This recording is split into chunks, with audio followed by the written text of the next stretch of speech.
All right, welcome in. This is episode number 42 of Shippy and Grubes. I'm Shippy. I'm Grubes. And we are using technology today. We are not in the same studio for the first time in our career as podcast partners. I am in a unidentifiable location out in the woods somewhere with just enough internet connection for this podcast. And Grubes, where are you? I'm technically in our studio, just in a different spot of it, which is basically just the game room at my place. I thought you were with me in Montana. No, like you do look like you're about to have to hold up a newspaper from today to confirm that, you're still alive. I walk outside and I look at the sun to figure out what time it is. I don't have any clocks out here, nothing. All I have is this couch, and that's pretty much it. So, are you able to figure out what time it is by looking at the sun?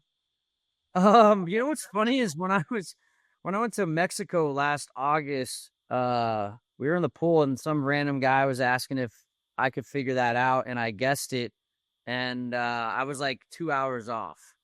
So I don't know if I actually have that talent or if I just got lucky that one time, but yeah, I'm just gonna go ahead and say that I can do that. Yeah, I was going to say, hey, better than I could probably do. Like, I know, like, straight up is obviously noon, but then after that, it's kind of like, okay, like, which way and all that. So, yeah, I do not have that skill set. Just like, I cannot figure out which direction north is by, like, looking at the stars, It's out of my skill set. I sometimes can, but sometimes it's tricky. Like, sometimes you don't know exactly which one the North Star is, because if you're out in the country, they all look. If you're in Montana, like me, the unidentifiable place, it's tough to tell which one the North Star is because there's a lot of bright stars out there. True. And speaking of stars, the Dallas Stars have decided to move on from their head coach. They fired Pete DeBoer after 3 straight Western Conference Finals appearances. And we're not going to talk a bunch of stars. We've been talking a lot of that lately. We've got a lot of fun stuff today, but we wanted to start off with this topic. And I mean, I think you can kind of see it coming with the comments about Ottinger and losing 6 of his last 7. Like, it sounded like a guy who either just was ready to move on or somebody who kind of knew, like, if we don't get past Edmonton, I feel like my time here is done. So it's tough because, the guy took it to 3 straight Western Conference Finals, but if you look over in the NBA, the New York Knicks fired Tom Thibodeau, who had just taken them to their first Eastern Conference Final in years. So and Jim Nill, they asked him, like, hey, are you worried at all? Like, are you concerned with finding a new coach? And he said he was more worried if they would have stayed the status quo. Like, he's ready to bring in a new voice for the locker room. And sometimes that happens, no matter how successful you've been. Especially, when you make 3 straight Western Conference Finals and you lose in every single one of those, frustration is going to grow. And this is a team that's in win now mode, and it's a Stanley Cup or bust. So, I don't want to diminish anything that Pete DeBoer did here. He did a lot of great things. He brought a lot of success to Dallas, but I will admit that I'm pretty excited to see who the Dallas Stars and Jim Nill decide to bring in to replace him as head coach. Yeah, I feel like there's definitely candidates. Seems like Neil Graham is kind of making his way up the coaching possibilities. Obviously he's in-house, worked with a lot of the current Stars players, the younger guys. Seems to have a lot of respect. But now, with DeBoer, it does seem like he's they call him a floor raiser. Like, the dude gets you winning. Yeah. I don't know how all that works, whether it's, already coming into a pretty good roster and, really getting everybody on the same page for a while or what. But it also seems like he can't quite get over the hump most of the time. And, he does have at least a small history of kind of throwing his goalie under the bus when he's about to be on his way out. That happened with was it Marc-Andre Fleury? Flower. Marc-Andre Fleury. Yeah, throwing him under the bus is crazy. Right, one of the nicest dudes as far as we know in the league, and it's just obviously coaches and managers are gonna occasionally have to say stuff to maybe try to light a fire under a player's butt. But when it's just an outright bus tossing, essentially, that's really, pretty much going to lead to losing the room. And, it's not even back in my day, players just took it from coaches. Just that's kind of how it was. But, no one really wants to be just diminished every single day. Like, the job's hard enough. Like, Right. I guess that goes for the coaches too. But for players, like, in baseball, you fail 30% or 70% of the time and you're considered a great hitter. Goalies let in 3 out of 50 shots in a game. I don't, maybe that make 30. I don't know. A little high. Like they probably get I would say an average game, you probably 30 may still be on the high I guess side. safe opportunities, I should say. 25, somewhere around there is about how many saves typically a goalie will make. So sorry. So, but you let in 3 and it's like, oh, he's looking kind of shaky, let in 4. Like, what is he even doing? Does he remember how to play goalie? So, it's just a tough spot for players to be in when you have a coach that does kind of step aside for some of the responsibility or, blame one specific player, especially one that, as he even acknowledged, was making 100 more saves than any other goalie, in the playoffs. And essentially, Moose and Otter were the ones that got us to where we are in different ways. And, it's the offense tended to be the problem more than Otter, I think.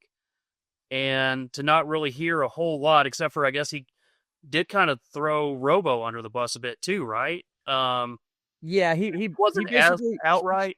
He basically said, he put Robo on the 4th line at some point, I think in the Edmonton series, and basically said, you got to earn your time. Like, you got to play well to get more minutes.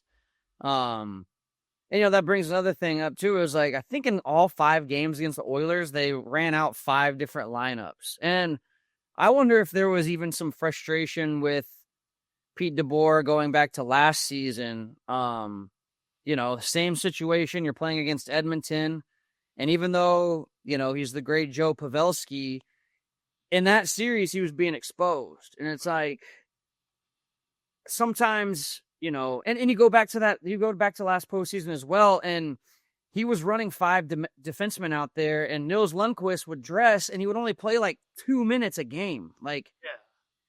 And that can work for 1 round. And I wonder if the same thing happened with Mikko Rantanen. You double shift him so many times during the Avalanche and then the Jets, and then you get to the Oilers, and once again, you could see he was fatigued. He's tired. He's playing every other day, and the Stars never swept anybody. They never, won in 5.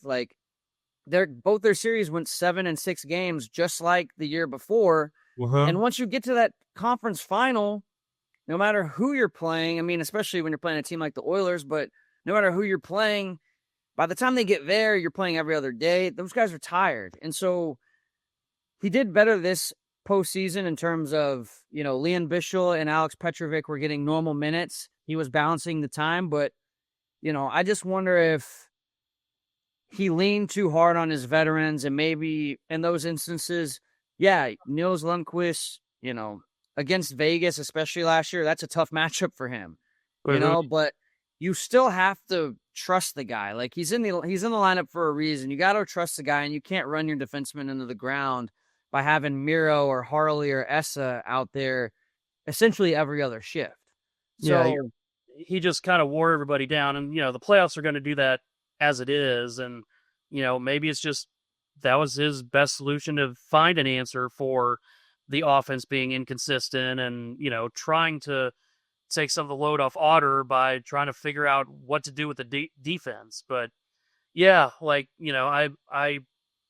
don't know that there's a perfect answer for any of it, but I think maybe DeBoer is just the kind of a coach that he comes in, he gets everybody together, and puts in a great system, but he also wears down on guys potentially. Yeah. I don't know him that well as, his coaching style and all that. Just, it's obviously a lot of retrospectives now, and, where it's kind of, well, in hindsight, he did this, this, and this. But at the time, everybody seemed to love him. Yeah, and I think, I like that you brought up Neil Graham too, because since I saw his name kind of floating, I made a point to watch some of his press conferences after games and stuff. And, I've seen the different names that have come up. I saw Vegas had Manny Malhotra as like the number one, like the best odds from Vegas, like to be the next Stars head coach. You've got David Carl, I believe his name is, who's the head coach of University of Denver. Yeah. Um, but I really like the idea of bringing Neil Graham up. He's got a familiarity with guys like Leon Bischel and Alex Petrovic. Like Jim Nils said when his name was brought up, he's done nothing but win down there and develop players.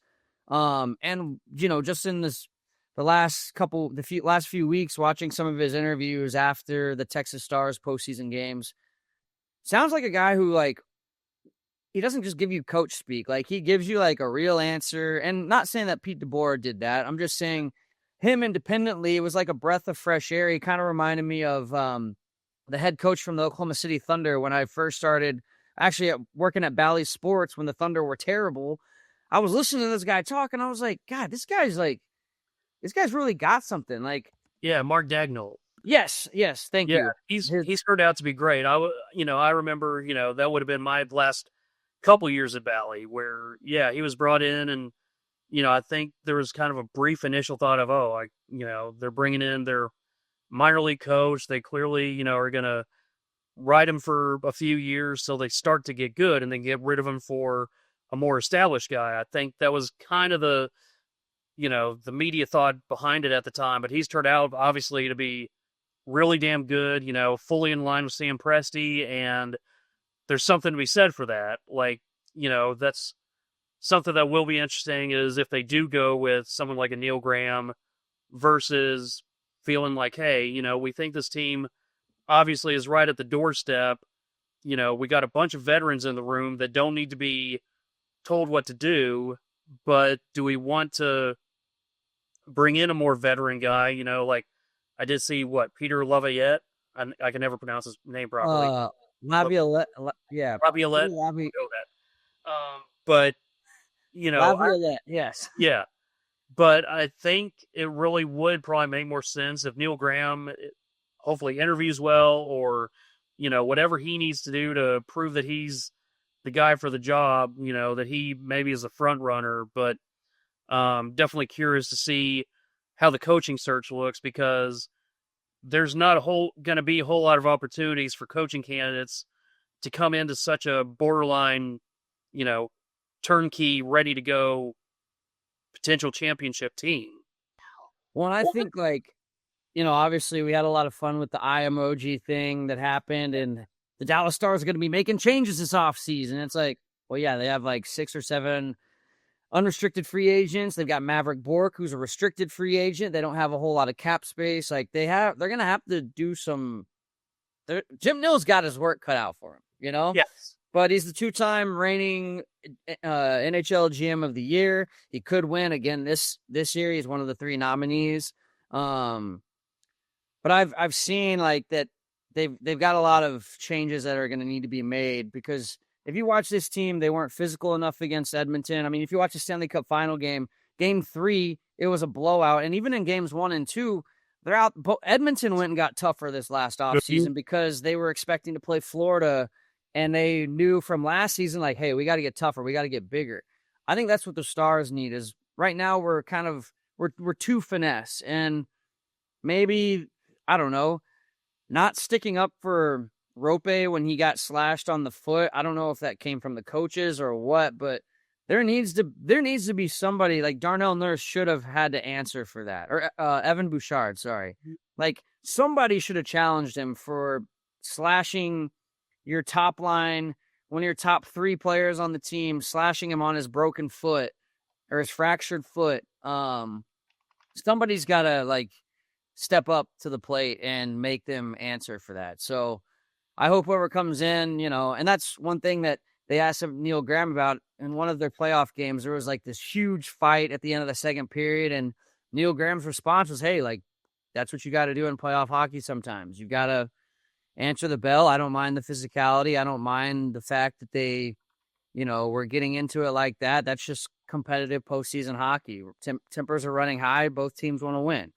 So I appreciate Pete DeBoer. I appreciate everything that he did in his time here.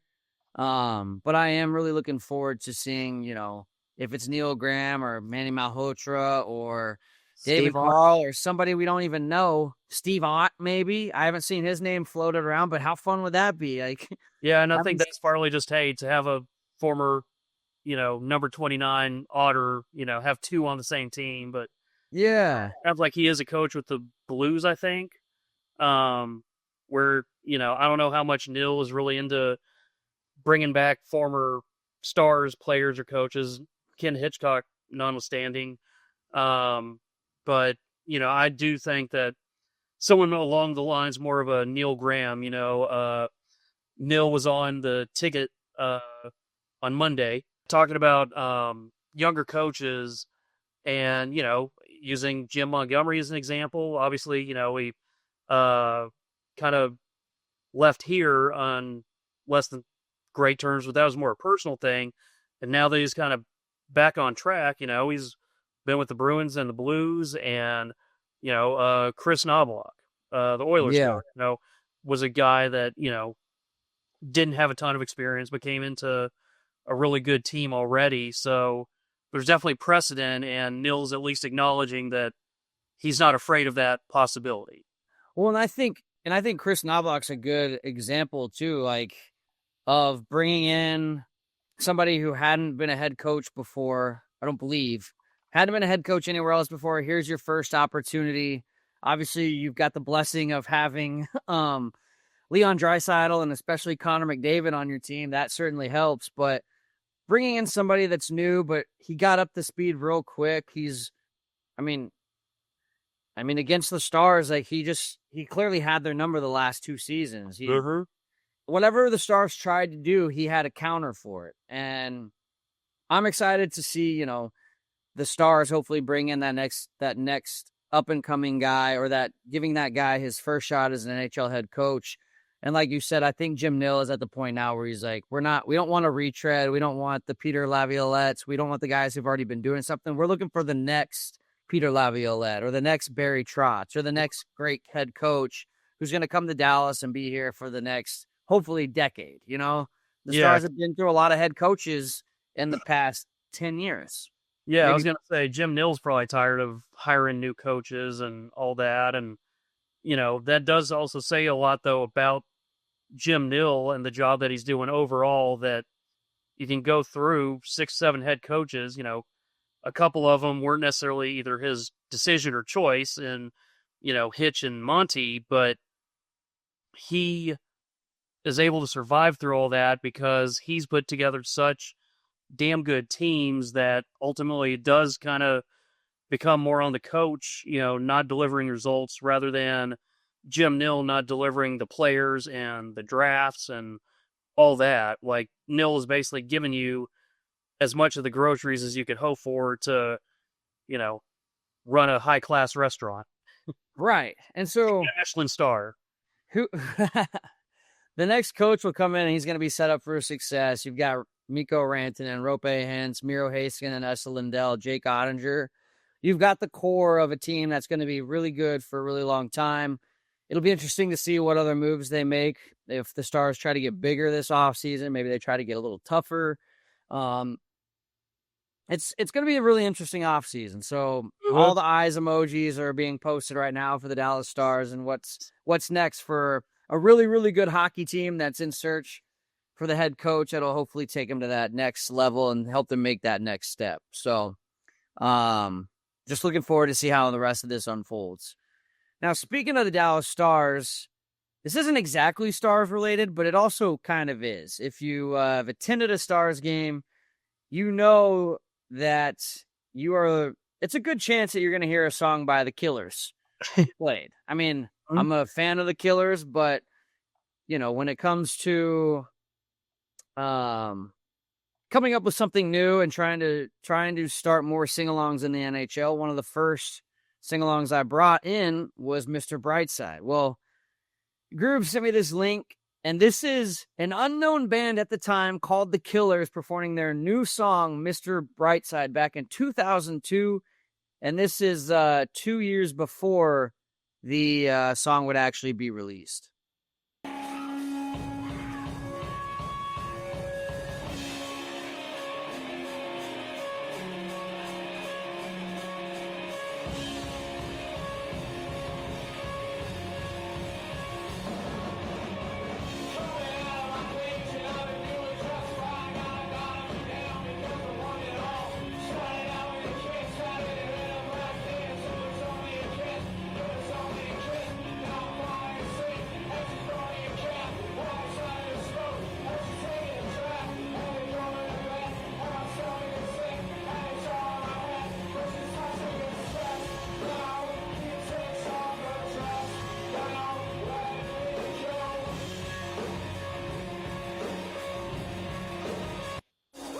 Now, unfortunately, the video stops right before the chorus that everybody knows, but it's still cool to see videos like that. Like, that reminds me, I've seen the video of MGMT.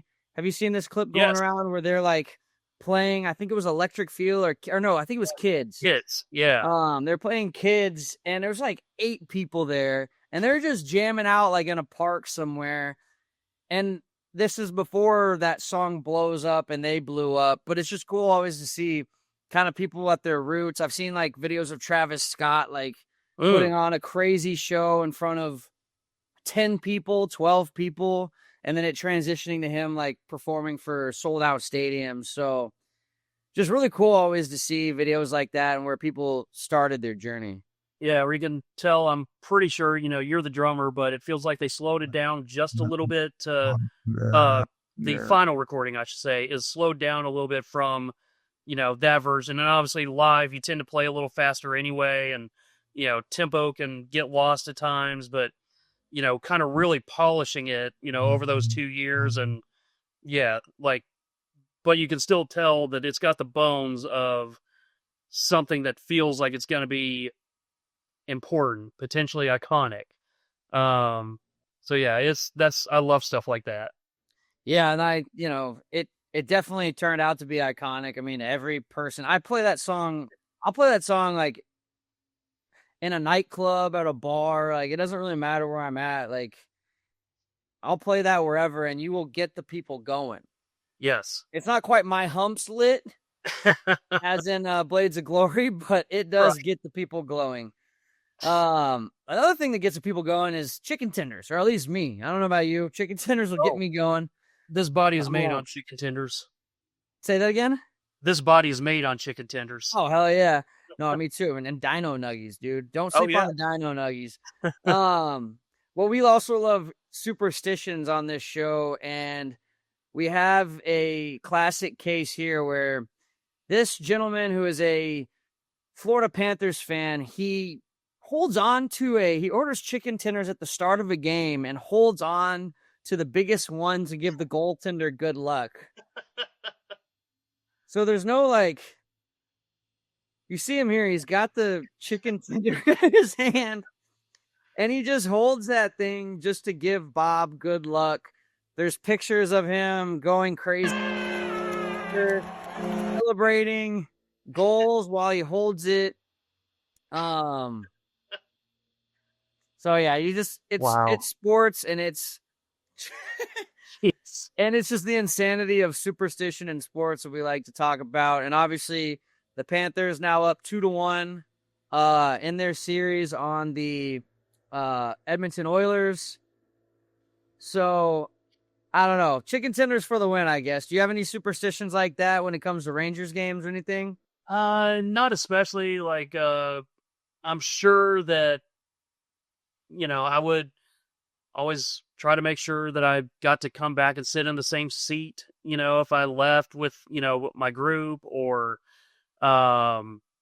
maybe something like if someone hit a home run and I was drinking a Dr. Pepper or something at the time, then I would try to take a sip, for each batter after that. But I'm superstitious in a way, but I think it's more like routines or something like that, and not, well, I'm trying to think through. Yeah, I don't think it's anything truly superstitious like holding a chicken tender, I can say. What a strange, like, I mean, I can't judge any superstition. You know, we're not going to superstition shame on this show. But, like, it's got to be exhausting, I guess, to, like, hold on to a chicken tender for an entire game. And, like, don't you get tempted to eat it at any point? Like, Yeah, and there's, you're in an ice cold arena, or at least it probably is in Florida. yeah. Where, yeah, like that tendy's not going to be very good after a while. Right. It's still a tendy, so it's got to be good. But And until you said Tindy, now I understand why he holds that for Bob. yeah, Now it's like, I realized it as I was saying it too.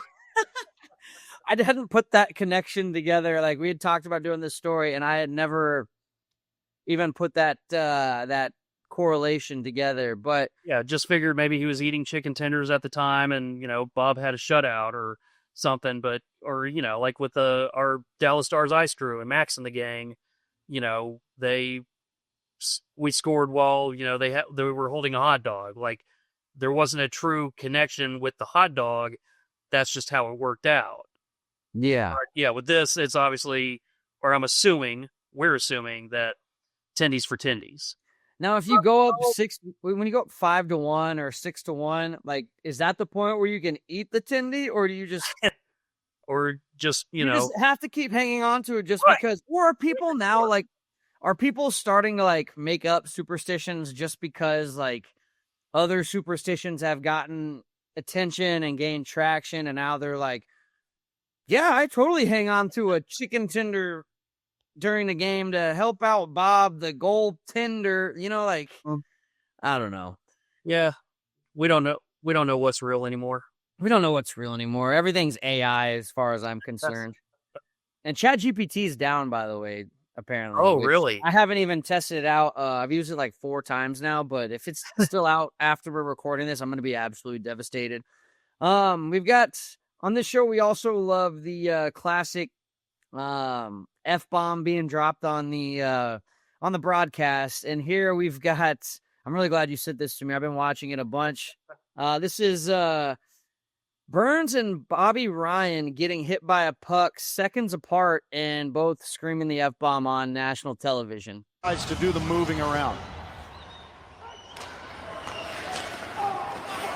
Martin couldn't clear it. I mean, it's in complete succession, just F, and then the exact same reaction. And the announcers are both sitting there like, just for them to get hit like that back to back. You can't really, especially for this show, you can't really ask for better content than that.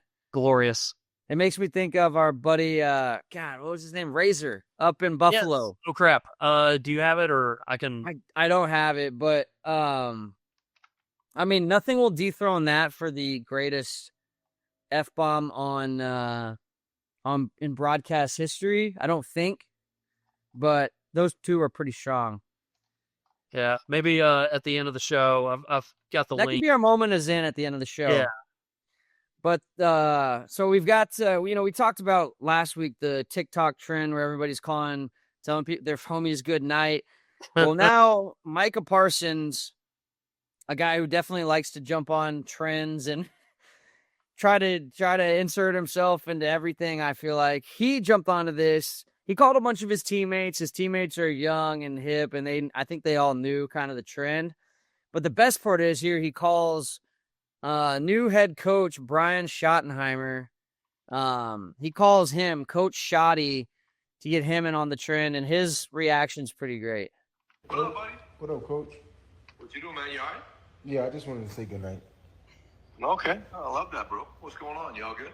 Hell yeah. I mean, I just feel like, as player to coach, just checking in on you, then to say goodnight. Hope fans well. See you Monday. Excited about next week. Just a good night. Well, good, man. Well, hey, look, I know this is weird for everybody, man, but look, you're handling everything the right way, bro. And this thing's going to get worked out. And, again, I'm thrilled to see where we take this thing, man. We're building something special, and you're going to be a huge part of it, bro. Yeah, man. Hell yeah, Shotty. Take a shotty from me when you got a chance, man. Hey, I'm drinking a shotty right now, man. Get ready to turn in for the night, brother. Oh, yeah. Hey, I appreciate the call, man, for real. And I look forward to seeing you Monday, and it's going to be a great week. Oh, yeah. See you soon, Coach. All right, brother. Appreciate you, man. Dude. Shoddy's So when we saw that, like at this point, if you do this trend at this point, I feel like anybody you call knows about it. But in this instance, I didn't think that he did. And we're recording on Tuesday, and at the Shoddy press conference today, he was asked about getting the good night call, and Shoddy said, "I just thought he missed me. Damn, I fell for it. He got me pretty good."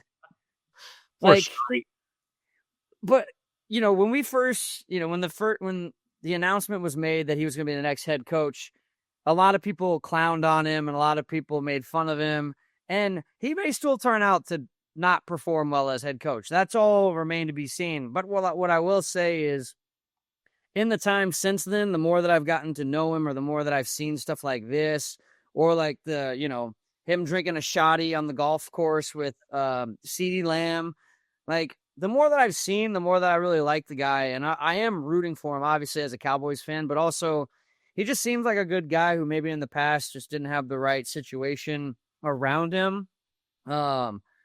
But I'm definitely pulling for him now that we've gotten to see more of his personality and stuff like that. Yeah, he's definitely winning the media approval tour. If, you know, that's not necessarily his intent, like, really does seem like he's just a genuine guy, but you can definitely tell that, you know, after that hiring where everybody's like, oh, you know, the Cowboys were almost embarrassed, you know, they were trying to do a Friday news dump or weekend news dump, and no one wanted to take ownership of it, or, you know, like, this is just the best they could do. Now, every story is about just what an awesome guy he is, the culture he seems to be changing, you know, and they'll still acknowledge, like, look, when it comes down to it, none of this matters if they don't win. Yeah. But the vibes are good. Yeah. And, you know, it's like you pointed out as well back then, is they even put the Cowboys logo upside down on his hat, like a sign of distress. Right. I forgot about that.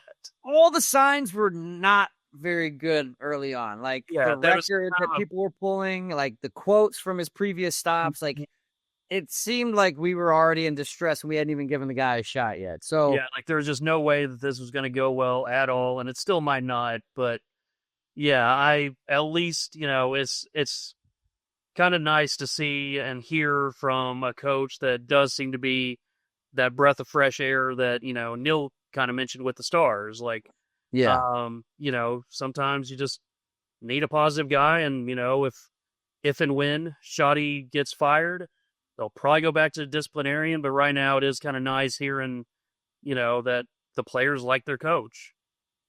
As long as they respect him and play well for him, then that's all I can really ask for. and I love how he, you know, mentioned too, like, hey, I know we're going through a tough time right now, like with Micah and his contract situation. He's like, I promise we're gonna get through this. Like, you could tell he genuinely didn't know. And on that note, Micah did show up to OTAs today. He's on the field. He's working out. Trey Hendrickson, and I forget the other player. There's two other players that are also in the same situation as Micah Parsons. They both did not show up. So from a Cowboys fan perspective, you know, following the Cowboys, it is cool and nice to see that Micah, even though he's going through this, he's still showing up. He's a leader on that defense. The Cowboys need him out there, even if he's not, you know, we don't need him doing too much. You know, he does a lot. He does a lot during the season. He does enough. But the fact that he showed up, he's present, he's around his teammates is a really good sign. And one thing that I really admire about him is that, you know, he's still participating, even though his contract situation isn't what he wants. Yeah. So now just get him his damn money. Yeah, give him his damn money. Bring him his money. Okay, now we've got kind of a flip on this trend. You know, people have been calling, saying good night to their friends, and there's been reactions to that. Well, here's Jared McCann calling to say good morning to Kyle Lowry, and here's kind of his reaction to that call. For those who don't know this, I love Kyle. This guy's good. Kyle? Oh, he's golfing. Oh, what's going on, Kyle? Hey, young What's going on? What's up, bro? I literally just want to say good morning to you, man. Hope you're having a great day, and I love you. What do you want, bro? I just want to say good morning, and I love you, man. It's almost afternoon, and I love you too, but don't call my phone, bro. I'm gonna call you back later. You still gotta play. What You still gotta play. You still gotta play about 55 more games. You're not a rookie. do you mean? We'll talk later about our days. No, we won't. I'm not gonna block you. He's joking. He's joking. You have a great day, man. Yeah, that's my guy. We love each other, man. Like that's like we FaceTime every single night. We talk about our days and just what we're gonna do the next day. That guy seems really, really fun. Yeah. It felt kind of like Elf, where, okay, I'll call you back in 5 minutes. Like, no, you don't need to do that. Like, no, it's fine. And it's like the vet versus the rookie thing. Yeah. I love too, like, I'd imagine that would be, if I were to ever try that trend out, I'd call and be like, hey, man, I just want to say good morning. And they'd be like, dude, it's 4 p.m. Like, what do you mean good morning? Like, It's morning for Shippy. Yeah, exactly. And you could tell it's morning too for Jared McCann. So I could tell that me and him would get along. We have very similar schedules. But yeah, I like the flip on that. It's going to be interesting to see what the next TikTok trend is and how they you know they I don't know how they come up with these things, but it seems like they've always got something more fun than the last thing planned. And we've got to do this one because these are two old heads where Big Boy says goodnight to Exhibit. Man, you can tell he just has no idea what the hell is going on. And I need to hit this share screen button. I'm sorry, I'm new to this. And now I'm going to play it. Hell yeah. Yo, Exhibit. what up, big? What's up, my brother? How you doing? I'm good, man. I'm good. What you got going? Man, I was just calling to tell you good night, man. Man, what the Yeah. Nah, I'm about to go to sleep, X. So I was just calling. Okay. Nah, I was just calling to tell you nighty night. No, man. No, man. All right. Good night, big. Yeah, what you doing, man? Man, you. Nah, I'm about to nod out, man. And Okay. All right. yeah, so good night, man. Good night, big. Nighty night, bro. Good night. Sleep tight.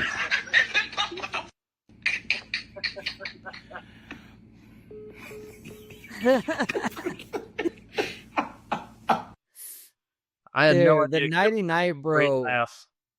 The nighty night, bro. That would be a great drop. Yes. You know, like that'd be a fantastic drop to be able to use. Nighty night, bro. We could sell it to the highest bidder in the Dallas radio stations. Let's do it. We'll just pull it and trademark it, license it, and the highest bidder can have it, and they can use it as much as they want Mm-hmm. once they pay us. Yes. Speaking of paying us, this I'm not sure who the catcher is here, but he may owe his pitcher some money after he makes the pitcher strikes out the batter. He makes the throw down to second, and he absolutely nails him in the back of the head right there.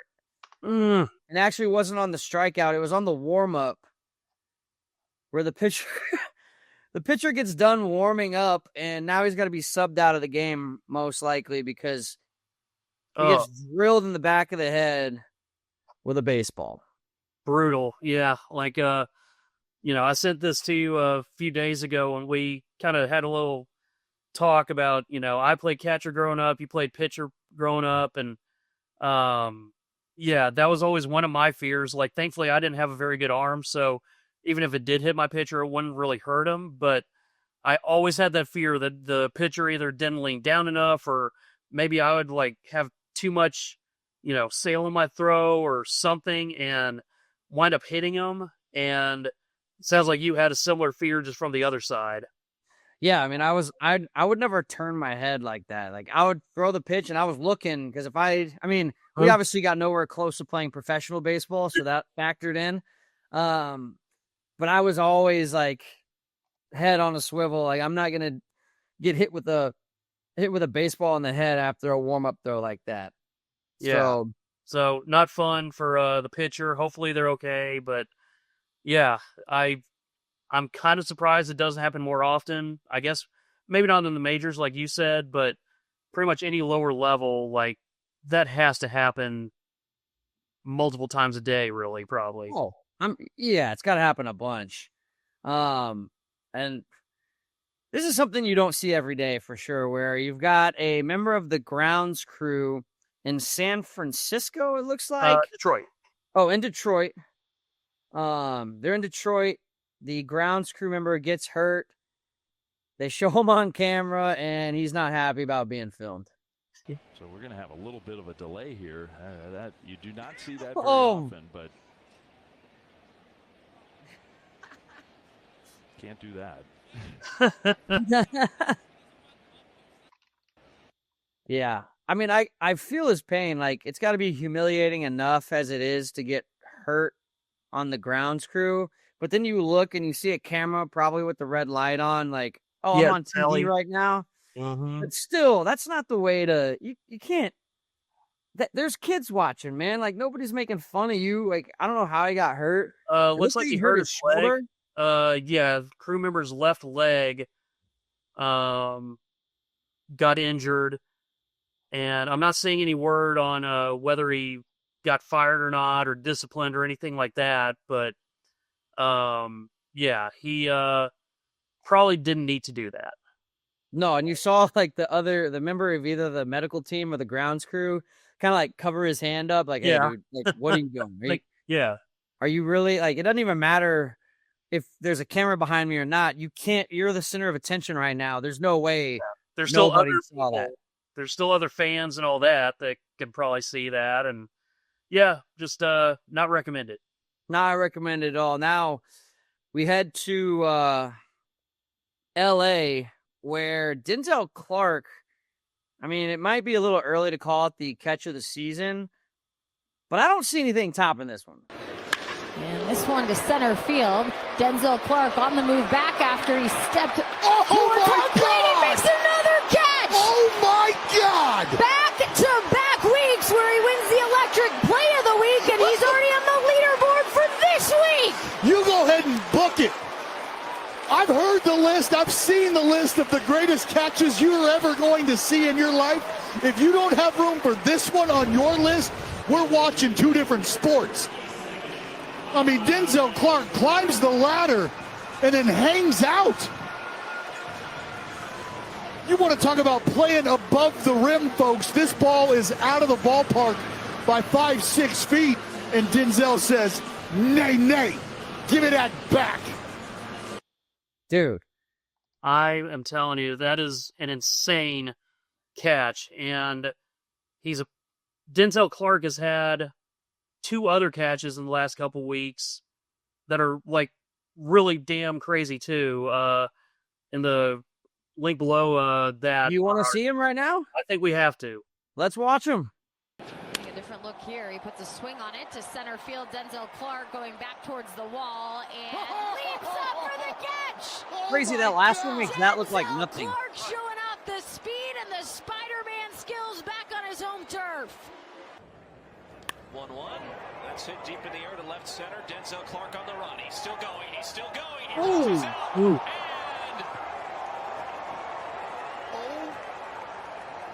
did he catch that baseball?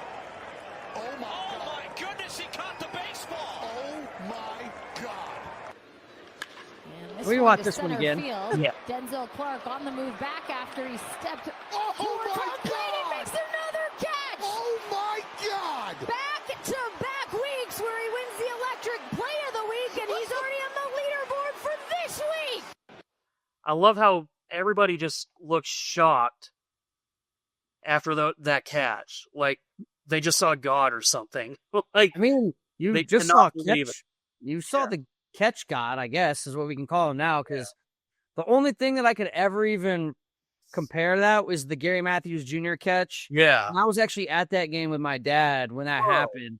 I felt so bad. Like, I remember it was so hot outside, and I was fine. Like, I just felt awful. Like, it was like, man, shout out to my dad for being at this game with me right now. I was like, I don't even really want to be here, but he got his tickets. I remember it was a day game. You could barely see. When we saw that catch, we were there for it, and the way that the crowd just went insane was amazing. But they asked Denzel Clark, and he said that he thinks, out of all the catches that he's made, that's by far his best catch that he's ever made. I mean, dude, he nearly went over the center field wall. And Yeah. like maybe you know the answer to this question. If he were to catch it and land out of bounds, is that still considered a home run or is that an out? It would be a home run still, right? If he still had possession, let me see. Sorry to put you on the spot, but Yeah, I just home run, fall over wall. Because I'm pretty sure you have to be in play when you make the catch. If you jump over the fence, plant your feet, and catch it in the bullpen, it's a home run. So okay, so that's right. You have to bring it back into the play of field is what I figured. But yeah, like that was an insane catch. It, in terms of form, like there's a play that Kenny Lofton, back when he was with Cleveland, 1996 or 97, made a similar catch, way over the wall, like just scaling it like that. But even then, like it doesn't compare to Denzel Clark's. And yeah, like Gary Matthews Jr. seems to be the one that everybody's kind of comparing it to. Like even Grego texted me earlier, was like, this is the closest thing I've seen to Gary Matthews catch. Like it's just unbelievable. Dude, and like he was at an angle too. Like it's not like he went straight. He had to climb the wall and then still reach far to his left to catch it over the wall. His leg nearly goes over and his whole body. He brings it back over. Like, dude. Yeah, Glorious. that's that'll make me watch an athletics game, honestly. Yeah, go to Sacramento and watch the Athletics. I don't know. That sounds like a terrible idea. Now that that idea sounded better in my head. And now we've got sports karma in baseball. So minutes before the Cardinals were about to face Clayton Kershaw and the Dodgers, the video board at Busch Stadium showed video of Matt Adams' 3-run home run off of Kershaw in the 2014 NLDS. And, we both have worked in game presentation and all things like that. And typically when you do stuff like this, you're just asking for that player or that team to play even more inspired. Right. And here's the video that they showed, prior to the game. So there it is. Adams shocks Dodgers. Yeah, and you can see, it's even labeled team matchup, and it looks like it's probably sponsored and all that, but it does feel like just why test it? Kershaw is not the pitcher that he once was, and obviously, he had his troubles in the postseason and stuff like that, but dude is still a legend. Dude is still capable of, kicking your butt any given game. And it just, you and I were talking about how, we'll play stuff after a game, playing DuckTales after we beat the Ducks or something like that. But playing stuff before the game about related to a specific matchup, and then especially, when that highlight, includes a player that not only is still on the roster, but actually starting the game. It just feels like such a bad setup where, look, Kershaw was probably going to throw a great game no matter what. It's not like he's going to be extra motivated, or it's not going to sharpen his focus that much more. Like just knowing what we know about Kershaw and his preparation and how much he's had to put in the last few years, especially with all his injuries, every start is like gold for him. Yeah. He doesn't need more intensity. But when you're on that game presentation side, you don't want to feel like maybe you're the reason that you lost. And, the game presentation side is going to hear enough about, their performance when their team loses, no matter what. It's always, hey, music wasn't hype enough. The crowd never got into it. It's like, well, the players never gave us a reason to get into it. But yeah, it's not, like I said, it's not good karma to troll a team before the game is actually played. Yeah, and that had to have come from whoever their director of game presentation is. Like, that's a whole scheduled element. They had to put that video together. Like, there's there was no like, oh, well, we didn't know, or they went off and they went rogue. Like that was planned by whoever runs things for them. And so I'm glad that Clayton Kershaw went out there and played really well. After that, he said, I think it's a little bush league, but I don't expect anything less from these guys, so it's no worries. So I love the fact that he called the Cardinals out like that, because me personally, I hate the Cardinals. Me too. So yeah, like I'm glad that Kirsch kicked their butts, and yeah, maybe you know, they'll think a little bit more next time on just, you know, like I said, if it's a sponsored team matchup thing, I get it. Yeah. But, you know, it's also like, why? Why risk that karma? You know, like, you know, the Rangers play highlights from the previous game if they win. And even then, you know, it's like, it's all just straight highlights. It's not focusing on any one player, making them look bad or anything like that. But yeah, like singling out, you know, one of the biggest moments, you know, bad moments in Kershaw's career before, you know, just a regular season game, just not a great idea. I hate the Cardinals. One thing I don't hate is the Frisco Rough Riders. And every Friday is Fireworks Friday at Riders Field. You can enjoy a fireworks spectacular from the field after the game every Friday, home game in 2025. And hey, if you got kids, good news, Kids Sunday Fun Day at Riders Field. Every Sunday is for the kids. Join us for kids themes, kid-centered promotions, and more. Sundays are also Lemon Chill Sundays. God, I love Lemon Chills. Get to Riders Field every Sunday home game and get a Lemon Chill half price at their 2 locations in the ballpark. Kids run the bases every Saturday home game at Riders Field.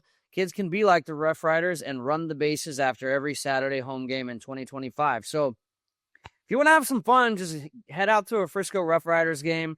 And if you got kids, the weekend time sounds like a pretty good time to bring them out there. They have got a lot of really cool opportunities for them. Yeah. And what if you could free your... Sorry. No, I was going to say, like, went with Darcy and her family on Friday. Like, her nieces were in town, and got to go with her parents and Granger and all that, and, like, stuck around for the fireworks and everything. It is an absolutely great time at a Rough Riders game. Oh, hell yeah. And, like... Yeah. We've got some dates that we're planning on heading out there this summer, so we'll keep you guys updated on that as well. And what if you could free yourself of pain, anxiety, and sleepless nights, and do it naturally? CBD House of Healing only carries products from their lab, made to meet the highest quality and purity standards. Find a relief from the aches and pains, the emotional stress, and drain, and sleep again. Shop online, cbddallas.com, or in person and grab a slushie at 8550 Plano Road, Suite 101, Dallas.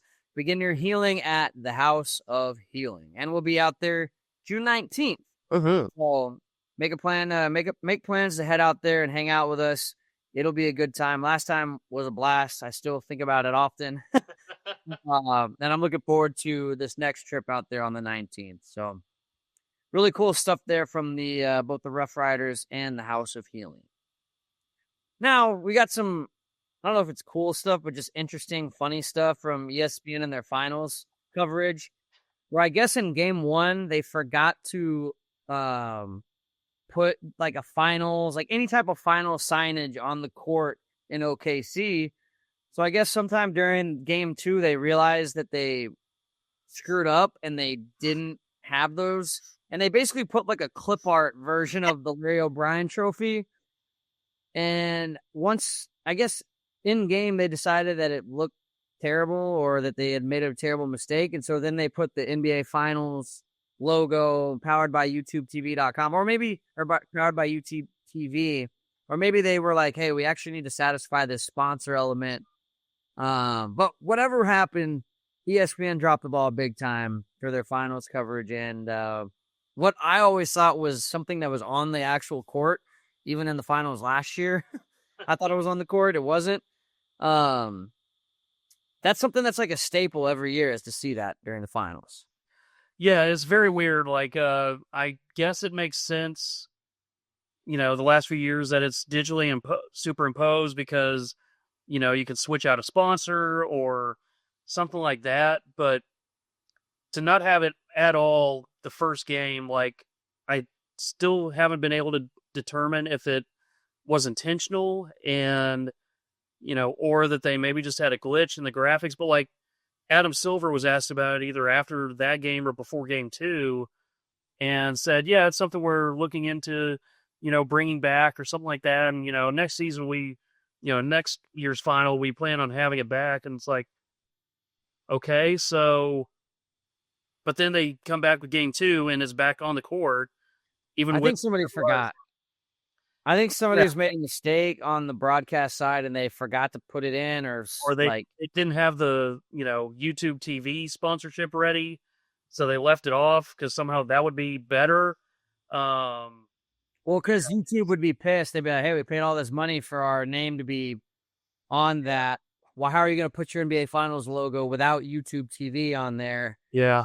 But you would think that somebody from YouTube would have noticed that in game 1. If that's the case, that they would have noticed that in game 1 and made a phone call to whoever is their representative from the NBA or ABC or ESPN or whoever is in charge of all that. You'd have thought that they made a phone call like in the first quarter, like, hey, where's our logo?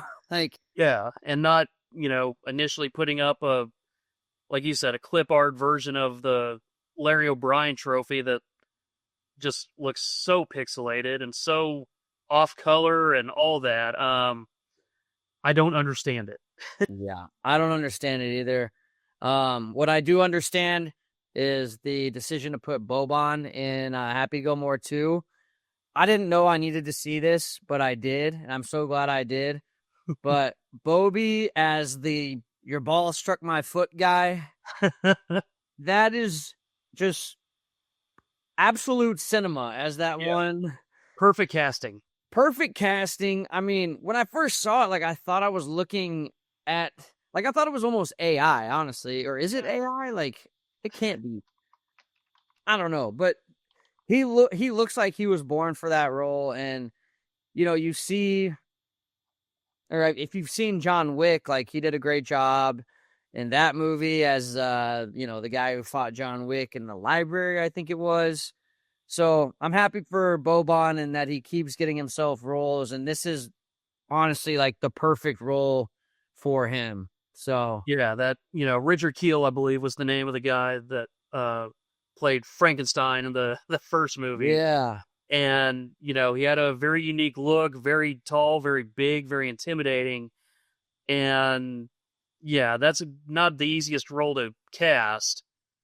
And yeah, Boban is just an inspired choice. I know Adam Sandler loves basketball, and he was in, Adam Sandler's other basketball movie that I can't remember the name of right now, but Hustle, maybe? Hustle, yeah. Yeah. And so, it all worked out really well. But yeah, anything that brings more Bobby into our lives, I fully support. And I also support more Ocho Cinco in our lives, but I'm not sure if I support. I admire his willingness to share anything and everything, but also I feel like I learn things about him all the time. But I also could see him as a guy that just does bits and just says these things just for the hell of it. I don't know. Because you don't totally know how serious he is because he's such a funny guy. But yeah, this next thing, that's going to remind me of someone once put out a tweet that said, we should all know less about each other. Yeah, exactly. That's the perfect way to put this. And on that note, here is what we should probably know less about Ocho Cinco. You know about a place called the Right Track in Santa Monica? Oh my God, I used to fucking strip back in 97, 98. It's so funny. So I don't want to see your signature move. No, I wouldn't do it right now. Right. But back then I was small. I was like 150, 160 maybe, and I didn't have any money. So I thought, what was the best way to make money back then as a college student during my off time? No. You fucking strip. So what were your hours? Football. No, I mean your hours at the football practice. At the Pink Pony Club. I do about 3 hours. 3 hours a night. 3 hours a night? Yeah. So you make your own hours? No. I mean, you make your own hours. So you in weren't general. afternoon shift or something? Oh, no, I can't. I'm in class. Yeah. I'm in class. This is on the weekends. Like 3 days, I could make $2,500 in 3 days. Stop it. That's incredible. Yeah. You know how much that is back in 97? I'm rich Did now. you use those moves in the end zone as touchdown celebrations a lot? I didn't do any gyrations during those times. No gyrations. Didn't want to get fined. No gyrations. You won't get fined. I kind of like this topic. This is my comfort zone. You know what my stage name was? Tell me. Twix. I'm serious. They call me Zero Bar. No, but it was cool because remember I told you I was like 150, 160, right? Yeah. I had a little strength on me, so I was cut up, but I had veins everywhere. Yeah. You know how you open a Twix? Yep. It's fucking veiny. Yeah. So my stage name was Twix. I'm disgusted. I'm in Does awe Bill of know this? Did you ever tell Bill this story? No, I didn't know. Absolutely not. We'll send him this interview. God. So if that was made up, then he is an incredible storyteller and maker-upper of details. Because, yeah, the nickname Twix is just incredible. And I totally believe him, but he says stuff on Twitter all the time where I'm like, this all can't be true. For Like, everybody's sake, you hope that it's not true. right. Well, and like, do you follow him on Twitter? Have you seen some of his stuff? Like, Squeeze, I don't follow him, but yeah, it's he's funny as hell. Sorry, I think Biscuit's about to make an appearance, but sorry. I just saw him. So he talks about how he eats McDonald's all the time, and like he'll take girls out on dates to McDonald's. He will he says he's just fueled off quarter pounders or Big Macs or whatever. And I feel like he's dead serious, and he doesn't party, he doesn't drink, and I believe him on that too because he's in great shape. And you can, if you work out as much as he probably does and professional athletes do, you can pretty much eat whatever you want and you're fine. Like, because you are burning calories out. Yeah. Because you are making so many because you are making so many you're working out so often and burning so many calories, you can do whatever you want and you're going to be fine. By the way, if you want to if Biscuit's near you and you want to just hold him like Dr. Evil or some criminal mastermind, I support it. There we go. Here he is. He was a second ago I had some shaky camera work because he was rubbing his he was rubbing his head on the back of the computer. I thought his nose was about to come over into the screen, but I guess he was really interested by the Chad Ochocinco story there. And who wouldn't be? And you know what? Biscuit's a great transition into our final segment of the show. We've got a bunch of animal news that we have to get to. We are big animal lovers on this show, and we're going to start with this fantastic cameo, just like Biscuit just made, kind of behind the scenes on the podcast. Here's a dog accidentally attending a news interview.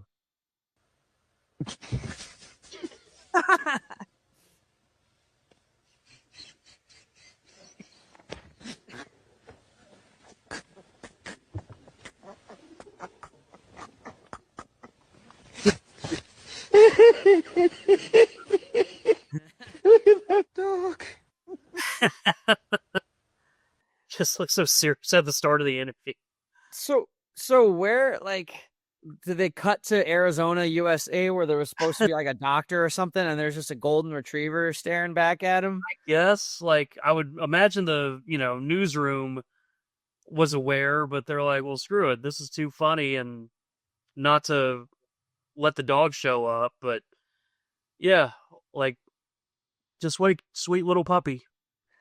Well, in Montreal, if you're a dog owner and you're taking your dog to the dog park, you could cost yourself some serious money if they've got a barking problem. According to a news sign posted on the gates of the park at the corner of Jean Talon Street and Provencher Boulevard in Montreal's St. Leonard Borough, violators of this barking violation could be fined between $500 and $2,000 for barking. I don't know. I mean, it's part like how like dogs bark. Yeah, I was gonna say like Mr. Giyu, my miniature poodle, like he barks at a lot of stuff, and like he's gotten better about it. But yeah, it's like they're dogs; they're gonna bark, and you kind of want to have them still barking a little bit just to, act as a little bit of security for you. But I don't know. I guess I don't mind it from the idea of a noise standpoint, but also like that's going to be a lot of fine money. Well, and that's like This here says like if the dog's barking for more than 10 seconds and they're going to intervene. And like I understand that, but like if you take dogs to a dog park where they're supposed to play together, have fun, let some energy out, like tire themselves, and also, socialize. Why are you like, I could see if it was late at night, like say, hey, if it was 10 p.m. and your dog's barking, or 11 p.m. and you're right next to an apartment complex, like, okay, that makes sense. But if it's like and all that, but yeah, if it's business hours, it's not too early in the morning too. If it's like between 10 a.m. and 5 p.m. and they're barking, I mean, who is it really bothering? Everybody is up and active and either working or going about their day or doing whatever they do. Yeah. Then it's like, look, like you said, it's a dog park. Like, they're going to play, they're going to make noise. Like, I guess maybe it's trying to cut down on just that one dog that just has to like bark at everybody. Yeah. Get annoying. But yeah, it's a dog park. You're hopefully know that you're moving into an area near a dog park. And so, yeah, there's going to be barking. Just like my complex has a little dog park, and, you try to chill them out when you can, but there's only so much you can do. They're dogs.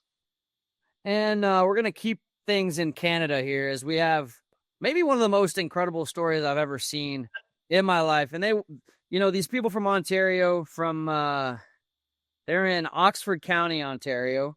I definitely know exactly where that is. Totally. They did something very unprecedented, and 2 cows became one. Well, we are heading into the time of year that many would consider to be wedding season. And in Oxford County today, a ceremony like no other. 2 mini Highland cows tied the knot on a local farm in a ceremony complete with guests and detailed designs. CTV's Alexandra Hollick now on this tale of holy matrimony.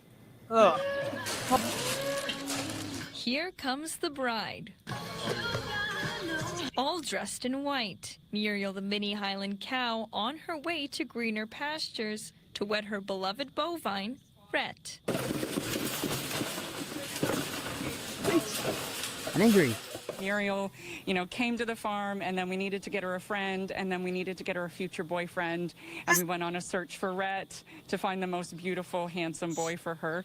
And we kept having guests saying to Lexi and I, you really need to have a wedding for these cows. And that's exactly what they did. Love, my friends, is a lot like grazing. Down to the smallest details. Love is patient. Love is kind. It does not trample others' grass. It does not chew cud in anger. From the gown and flower crown to a traditional Highland kilt fit for the groom. Even Queen Victoria, the goat, and her kids had a role to play. All leading up to I Moo. Rhett, you promise to nuzzle only Muriel. Share your hay and stand protectively beside her when strolled. The bovine's big day, drawing a big crowd. We've known Rhett and Muriel for a while, and to just be here and celebrate their love is really beautiful. I'm hoping to catch the bouquet. With guests milking the moment. I'm wearing some cow print. I know I do have a bit of white in my outfit, but I hope that doesn't take away from the bride. And I have my cowboy boots on too. For many, it was their first time attending an animal wedding. What are you most looking forward to? Them kissing, for sure. And Weird. kiss they did. Well, sort of.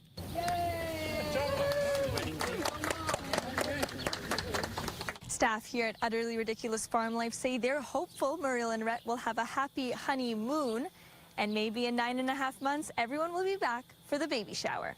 Alexandra Hollick, CTV News. Okay. I Moo.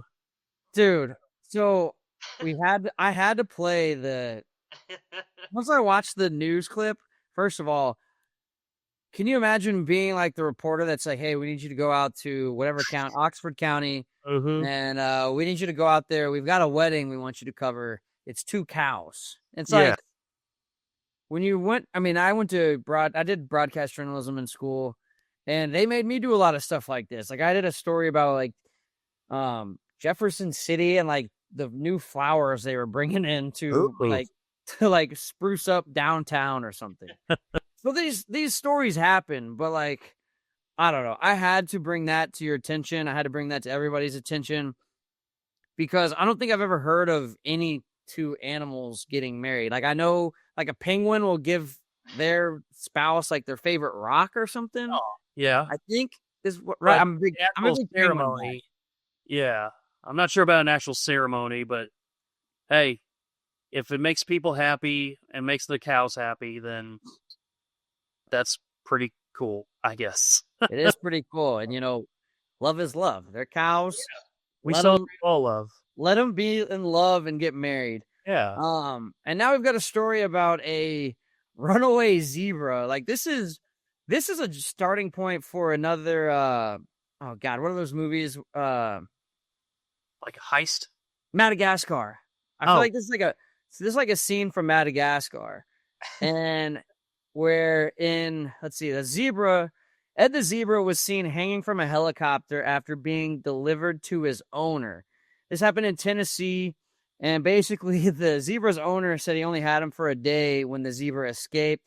And at one point, Ed was seen darting across the highway.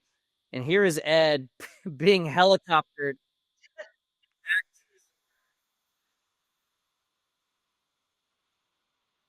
What do you think he's thinking right now? Like, I imagine this is one of those insurance commercials where it's like, hey, my name is Ed. Yeah. You might wonder how I ended up in this situation. And he's just floating across Tennessee being delivered back to his owner. Yeah. Like, to his credit, he seems to be very calm. Which I would be if I was up in the air and slowly spinning.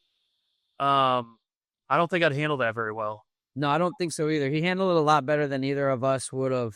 But I'm glad that they caught him and that they were able to get him back to his owner. But yeah, I mean, dude, and like, did you see how he was spinning in the air too? Like, like, I'm saying, like, I would not be handling that well. When I used to do I was one of the flying drummers in the Prestonwood show. There was one show, like when we would get hooked up into our harnesses to fly, we have like volunteers and we had different people every time that would show up and harness us. Mm-hmm. Every year I was worried about somebody like either missing a connection or something. And we had a signal, like we're supposed to do this above our head if we have any issues, and then nobody's flying.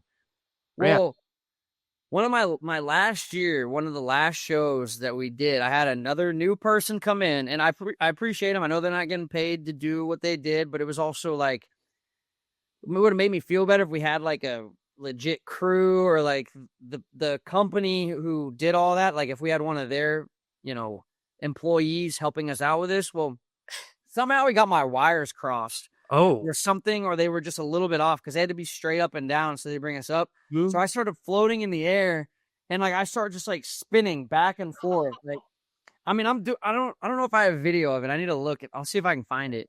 The real. I'm like spinning around, dude. Like just going, and then I'd stop, and then I would go the other way. Oh, and I'm freaking out. Like I see all these people with their phones out recording me, and I like, well, they thought that's what I was supposed to be doing. It's not. So I can't imagine how it would feel. And that was at the top of Prestonwood, which I don't know. I'm not going to guess how many feet, but it was high up. You get pretty high up there. Yeah. It wouldn't feel good if it fell. Yeah. And exactly. And this zebra, I can't even imagine how he felt, or if he even felt anything, if he even knew what was going on. But just confused as hell, probably. Yeah, definitely confused as hell. So yeah, I can't really relate, but I guess I can relate a little bit more than most, as doing that, having that gig for so long and having an issue where I was spinning in the air for our 3.5 minute performance. And one thing I hope I can never relate to is a story out of Garland here, where animal control officers recently responded to a massive 15-foot reticulated python circling in a neighborhood yard, even trapping a man on top of his truck. The python was safely captured and impounded without incident, but I don't know. I think I would be scarred for life if I was that man who was stuck in his truck. Look at this snake, dude. This thing is, I mean, it's obviously 15 feet, but No thanks. I would be scared out of my mind, dude. That's insane. I would never feel safe at my house again. Like, if a snake can be there once, it can be there more than once. And I don't want that more than once or even once. And I think too, like, that's, you either move out of that neighborhood immediately or you have to just burn the whole neighborhood down. I think so. There's no other Yeah. There's no other way you can deal with that. Mhm. Cause yeah, I mean, I'm actually, this is kind of a weird thing, but I'm in like a snake Facebook group. Okay. From back in the day when Ben Rogers joined the snake group, and he was like trolling everybody. That's right. And they kicked him out and all this stuff. And so he had us all join. Well, I'm still in it. And so every once in a while, I'll see like a just random snake on my Facebook. And like all these people are talking about how nice the snake is and all this stuff. And I'm like, I don't have time to look at a snake and see like which way his stripes are going on his head or anything like that. Like I see a snake. I'm sorry, man. Like I'm sorry to the Facebook group, but I don't know. I'm gonna be looking for something around me, and either to keep him off of me, or I'm running the other way. Like I don't know the safest way to deal with snakes, because I'm just kind of praying that I don't put myself in a situation that I'll ever see one like that. But I would not handle it well. Like I don't even know if that thing is a python venomous? Probably, right? I don't know. Let's Google. Are pythons no, non-venomous? They're non-venomous. I don't care. Don't care. They can still potentially eat me. I don't care. That thing, it doesn't have to be venomous if it can eat me. You know, it's like, oh, no thanks. No. I'm good on all that. Yeah, we're tasty treats, but we don't want to be. Yeah. Exactly. So good luck to all the people out in Garland. I hope that you guys figure out your snake problem. Yeah, but I'm not going to Garland anytime soon now. Nope. Sorry, I was Garland. planning on going before, but now I'm definitely not going. And now, for a moment of zen, here's the crazy hot mic that we mentioned earlier that makes me laugh every single time. Here's Razor or Rob Ray, whichever one you prefer, as he takes a puck to the face. It's dropped and it's 4-0 here in the opening period. And Razor just took another one. And that was a rocket. That is still just so good. I love that it'll randomly pop up on both of our Instagrams, and no matter what, even if we just send it to each other the day before, still have to send it when we see it. We have to. My algorithm is 99% pucks hitting Razor in the face, and then like 1% like cat or dog videos.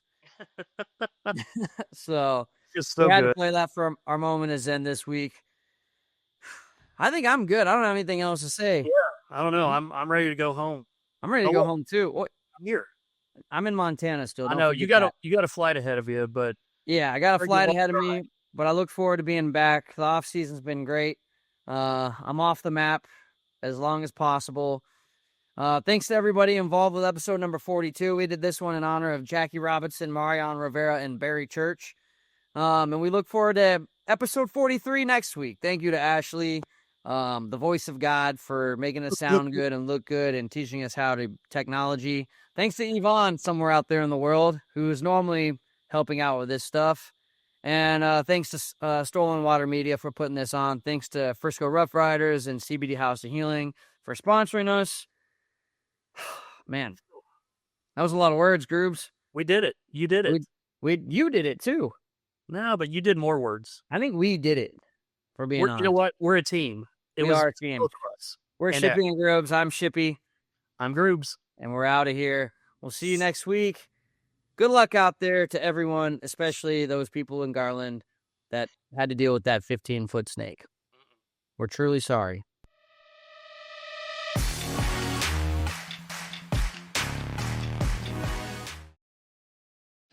This is a Stolen Water Media production.